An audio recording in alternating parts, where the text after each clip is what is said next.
हा असा कंटिन्यू वापरतात. वहिवाट रस्ता पहिल्यापासून 3 पिढीपासून. आणि हे पूर्ण खोदून टाकलेलं होतं त्यांनी.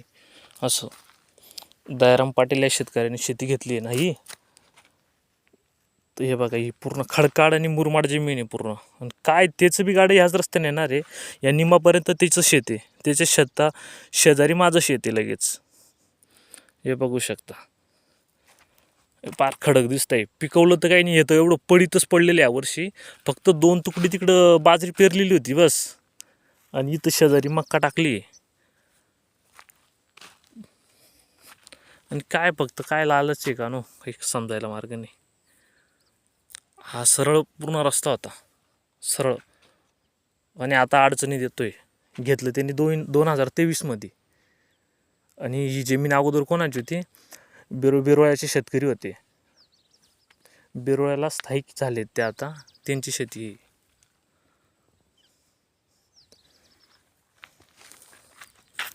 एक खडकं